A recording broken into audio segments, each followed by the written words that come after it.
Hi again, everyone. My name is Officer Owens with the Hendersonville Police Department. We're going to now move on to some scenarios where we've done some reenactments. These all depict everyday occurrences, everyday activities that we all do.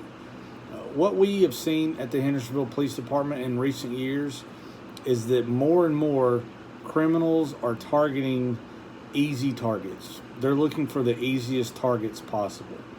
And also what they're looking for are people who are unaware of their surroundings, and oftentimes they're just kind of oblivious to their situation. This first scenario depicts someone who is dropping off his wife at a store, and then he's going to go park at the back of the parking lot like we all do. And this person is waiting for a call from his wife to say, "Honey, I'm finished, come pick me up at the curb." Watch this scenario.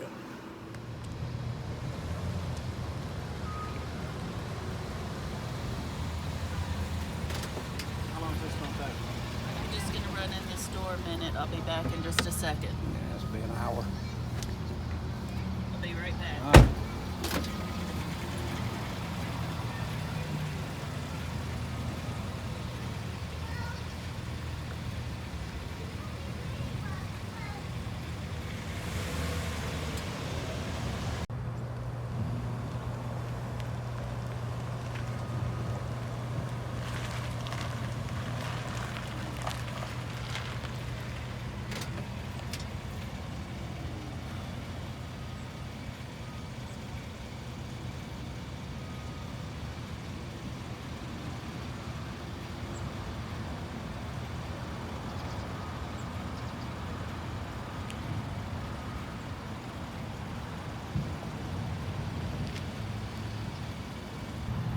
Hey, give me your phone, man. Give me your money. Don't give me no trouble. Give me your money.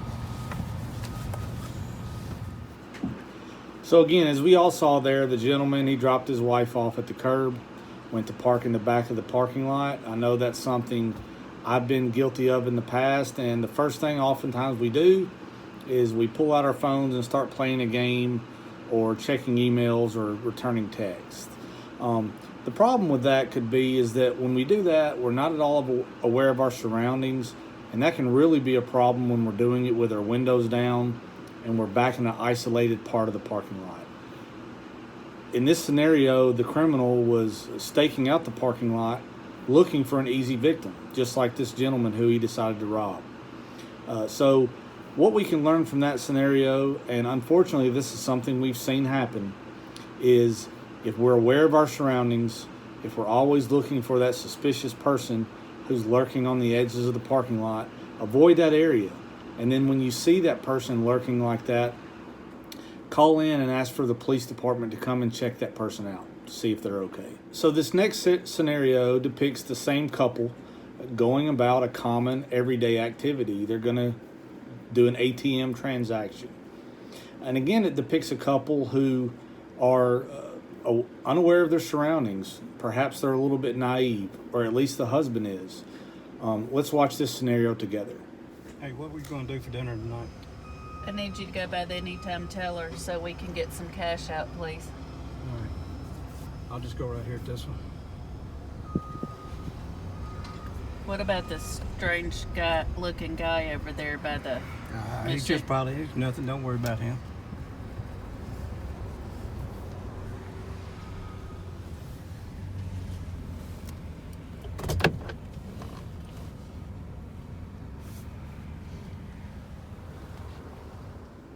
So as we saw that couple approaching the ATM machine, you could clearly see the suspicious person lurking over on the side. In fact, you may have heard the wife, she noticed him and she pointed him out. This is actually a very common type of activity. We feel like in a city like Hendersonville, which is one of the safest cities in Tennessee, people can become a little bit lackadaisical and just not aware of their surroundings and can let their guard down a little bit. As we all know, one of the favorite things for criminals to steal from you is your money. What better place to do that than at an ATM machine or as you're exiting a bank where you may have new money on you. So that's the type of location where we need to be extra vigilant, of what we see and extra aware of our surroundings. What would have been great for this couple to do in this situation, if it were real life, is to just simply avoid that ATM machine and then again, place a call to the police department and just say, hey, there's a suspicious person lurking around the ATM machine, and be prepared to give that location. Then a police officer will go out and talk to that person and see what they're up to and see if they're okay. So this next scenario depicts someone who's dropping her child off at a daycare, something that obviously happens numerous times every day in the city of Hendersonville. It also depicts a scenario which really you could translate into a lot of other types of activities, where this person is probably in a hurry. She's in a hurry to get to her next destination, and she forgets to do some obvious things. So let's watch this scenario now.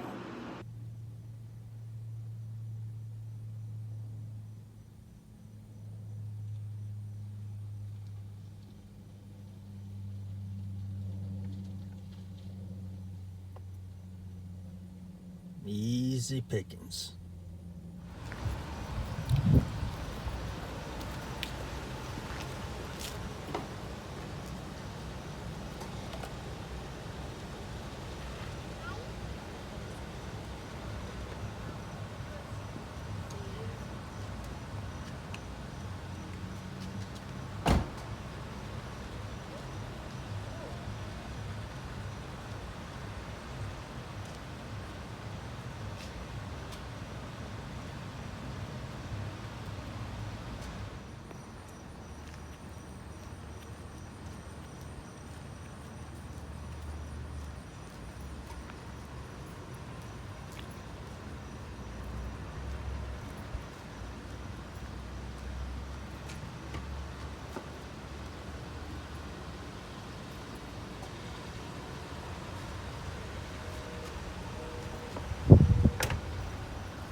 So as you may know, there are groups of organized criminals who target locations such as daycares, churches, ballparks, and exercise facilities, just to name a few. Some of the things they're looking for are unlocked vehicles and or vehicles that people have left things of value inside. Those are the vehicles they're looking to break into. So in this scenario we just watched at the daycare, the criminal was already there in the parking lot before the young lady arrived with her child. He was staking out the parking lot. And when he saw her exit and approach the building and enter the building, that's when he struck. And he went to her vehicle and found obviously an unlocked vehicle and a purse inside. So that's exactly what these criminals are looking for. They're looking for that exact situation. Really, you can translate what we saw there into other scenarios, such as going to an exercise facility, a ballpark. If you think about those, criminals know at those locations, people don't like to carry a lot of things with them if they can help it. So we need to avoid that. We need to make sure we always lock our vehicle, always secure the windows of our vehicles, and never leave anything of value whatsoever inside our vehicles. That makes us a much, much more likely target of a vehicle burglary. Hey everybody, I'm Commander Ryan with the Hendersonville Police Department. We're going to talk a little bit about some of those strange calls you receive these days. Fraud is definitely on the rise in our community and most communities in the United States now, and a lot of the frauds are perpetrated through phone calls. So we're going to talk a little bit about some of those phone calls, starting with the free coupon scam. Sometime back you filled out a coupon under your number for a free LED TV or a SUV truck. So congratulations, your coupon has been selected and you are selected for a free fabulous prizes. In order to claim your prizes you do not have to buy, pay, or even sign up for anything. This promotion is only for valuable and respected clients. Please press 1 and claim your belongings. Thank you.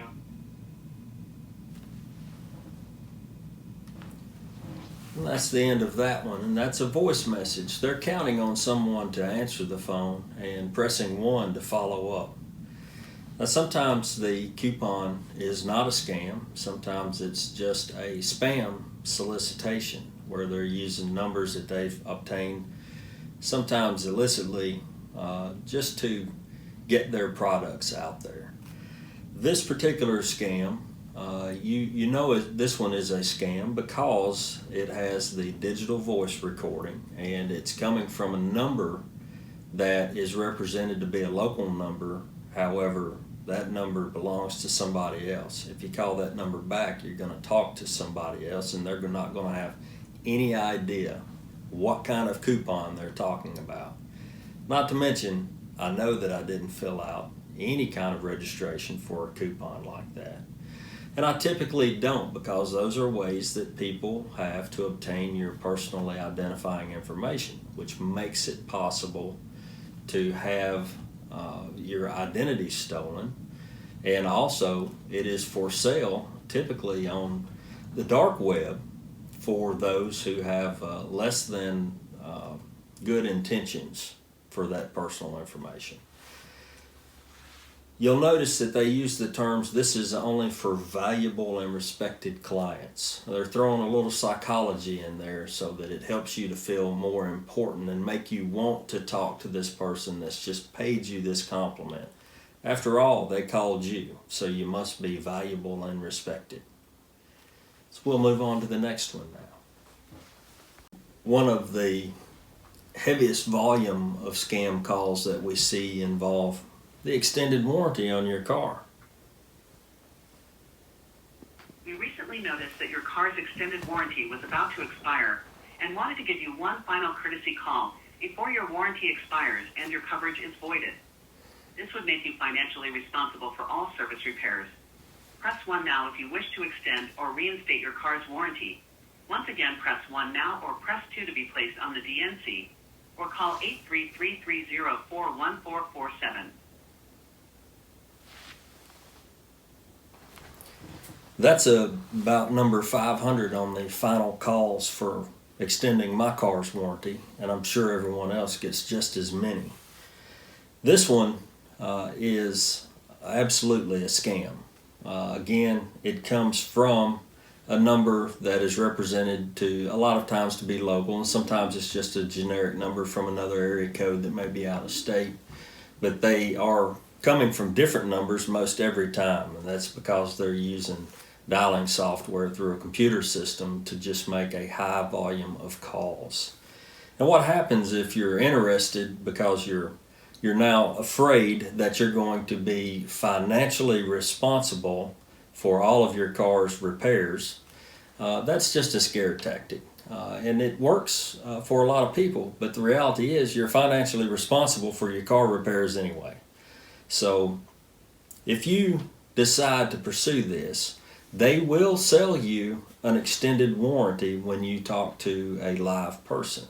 The problem is you will never be able to collect on that warranty. The policy does not exist. You're essentially giving someone money for something that they will never pay for a car repair on.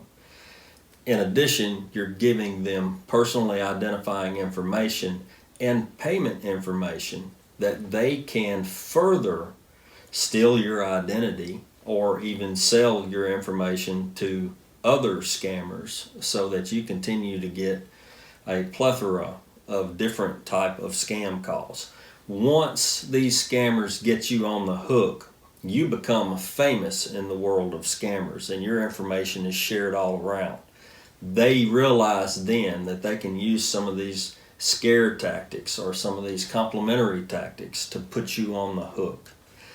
Don't fall for the extended warranty. The legal action scam is one of my favorites. I've actually talked to these folks a few times. It's become somewhat of a game now. So let's listen to one of those. Department, the very second you receive this message, you need to leave your work aside so that we can discuss about your case and take necessary action on this matter. In order to connect federal agent, press 1 and you will be connected to the concerned department. If we don't hear from you, then we will be forced to take legal action against you. Press 1 and you will be connected to the concerned department.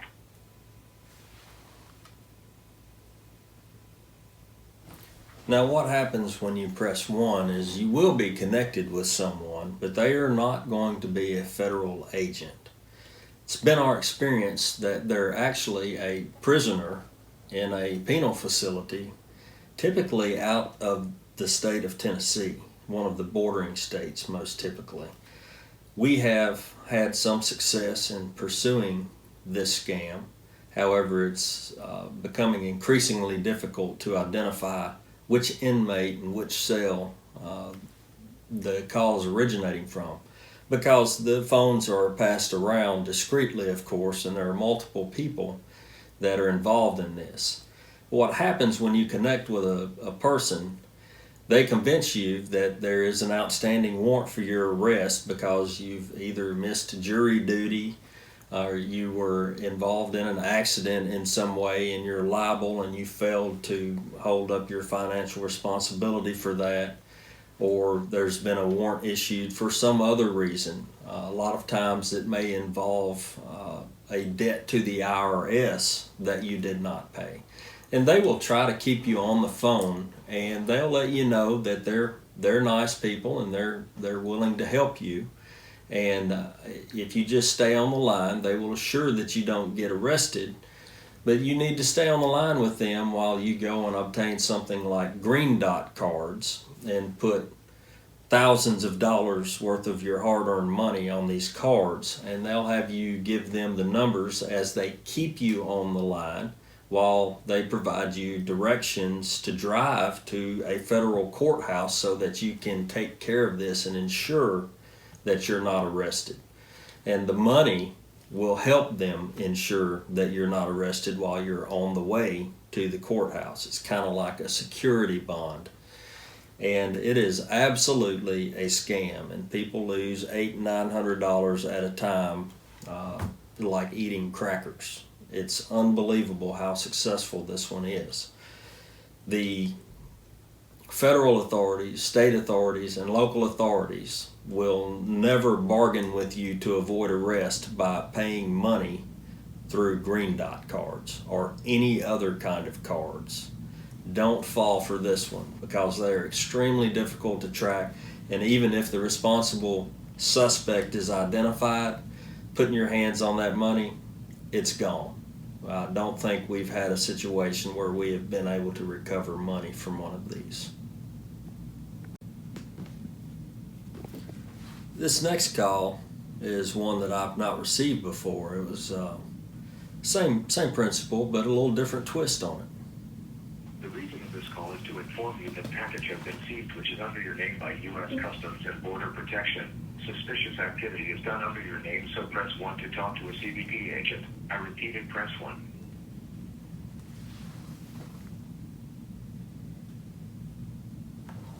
So like most people, I'm a huge fan of Amazon. I order stuff all the time, and sometimes it comes from overseas. I also utilize eBay. Sometimes that stuff comes from overseas.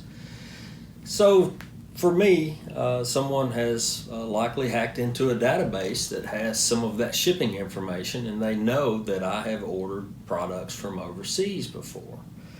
And now they think they're going to scare me or make me believe that I'm not going to receive my goods if I don't speak with them about this.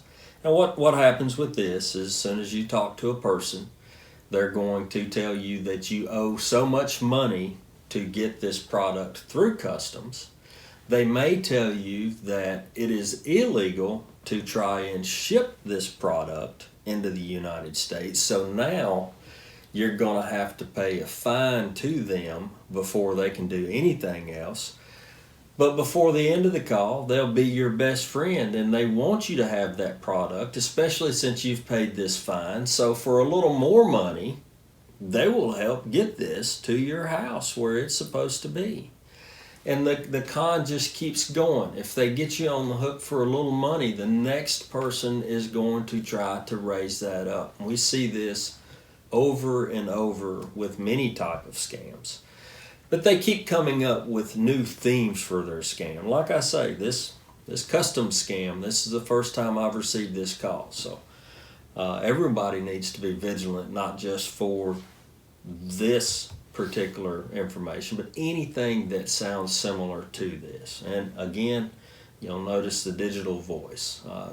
A lot of times that just signifies that the call is originating from a call center that's overseas, and most of the time we are aware when someone calls us with a scam and they have a very thick accent. They're very difficult to understand. So a lot of these call centers are using a digitized voice now, and they're slowly teaching their employees better use of the English language, because it throws up less flags when they're trying to fish you for money. Our next call is one that happens frequently, and it involves someone that wants to buy your property. The guy that wants to buy my property the most, his name is Dean, and he calls me at least twice a week. I've not spoken with Dean, but I have actually been able to text Dean a couple of times, but I've never actually spoken with him. I'm calling because... Hey, this is Charlie. I'm calling because I noticed you on property here in Nashville, and I wanted to submit a cash offer. Unfortunately, I wasn't able to reach you, but I wanted to see if you would consider selling the home. If you're interested, or if you would just like to hear my cash offer, give me a call back at this number, 615-882-4207. Again, that's going to be 615-882-4207. Thank you. Now, I have not called Charlie back simply because I prefer talking with Dean, the guy that really wants to buy my property.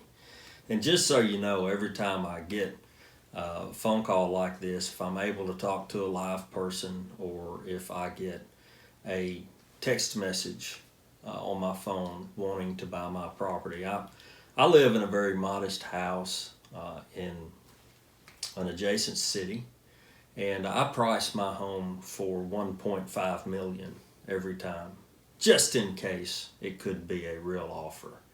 And maybe they don't know what they're offering on. Sometimes you have legitimate companies that are spam calling in this manner, and they will make deals that include factors that your traditional purchases are not going to include. There's not really a way to know on the front end if this is scam or spam. The majority are spam. However, when you're talking about making a transaction of that nature, you're going to have people that are going to ask you about your ability to obtain financing whenever you're talking about buying homes. If you're talking about selling homes, these are things that come up, and a lot of times you're going to be hit with an administrative fee. As soon as you give some information, if you talk about making a deal, now before they get you off the phone, they need this administrative fee to move forward with this deal that's likely too good to be true. When somebody says that, there's your red flag to know that this is actually going to be a fraud rather than just spam. And you need to end that conversation immediately. My philosophy is I would never engage in trying to do any kind of business, no matter how lucrative the offer is. I would never engage in that via telephone or text message.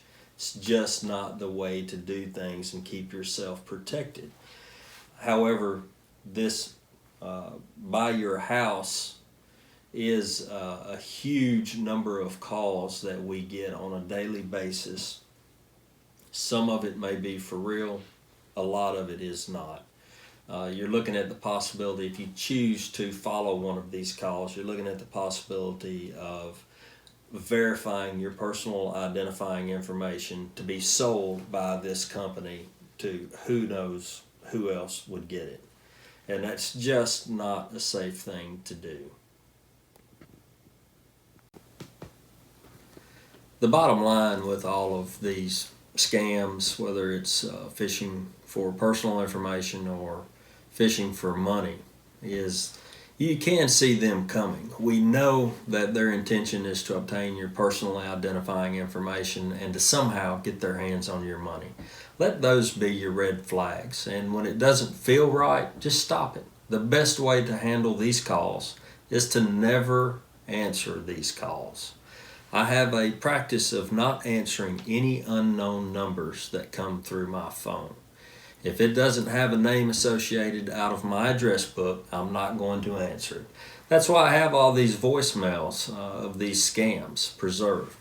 Now, they don't mean anything other than we utilize those to help educate ourselves and others to avoid making the mistakes that we have seen so many other people make. Protect your information, protect your money. When you see anybody trying to go after either one of them, those are your red flags. Let that guide how you deal with that interaction. Thank you.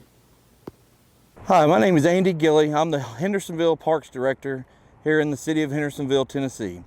With all the increase in events and athletics and activities in our parks, one of our top priorities is to keep our residents safe. We're here today at one of our beautiful parks at Veterans Park to try to give you, the residents, some tips on how you can be safe when visiting our parks and keep the bad guys out of our parks. Thank you, Mr. Gilley. I'm Officer Owens with the Hendersonville Police Department. Unfortunately, vehicle burglaries and vehicle thefts have become a very real issue in Hendersonville over recent years. We at the Hendersonville Police Department feel like there's some common reoccurring things that victims are doing that are making them a much more likely victim of a vehicle burglary or vehicle theft. Watch the following scenario to see how quickly it can happen to you.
Let's go ahead and take a few minutes to look at your vehicle and talk about some things that you might be able to do in the future to prevent this from happening again. Before you even pulled in this parking lot, the suspects were here. They're looking for folks that are coming into the parking lot, not really knowing their surroundings or knowing what's going on around them. Things that they look for is individuals that are hiding items of value inside their vehicle. They're actually waiting to see that occur. Things like leaving a window down, coming up to the vehicle, looking inside and seeing those items of value. Doors that are left unlocked. I see that your glove box is open. That usually means that it was left unsecured. You told me that there was a gun inside the car. Your purse was left in the front seat. A prescription bottle was in the center console area. So from now on in the future, be aware of your surroundings. Make sure you lock your doors, roll your windows up, and make sure that we keep those items of value very well hidden. Can help prevent these things from occurring. Hello, I'm Corporal Stevens. Fortunately, Hendersonville is one of the safest places in Tennessee, but no area is immune to crime. Always remember the following tips. Always lock your vehicle and roll up your windows. Always ensure that you haven't accidentally left your extra key fob or key in the vehicle. Always remove everything of value from your vehicle. I want to thank our friends here at the Hendersonville Police Department for their help today. We hope you all out there learned something that you can take with you to help keep you safe, whether you're in our parks, at church, at the YMCA, at schools, anywhere in our city. These tips will hold true to keep you and your belongings safe. We'll see you at the park soon.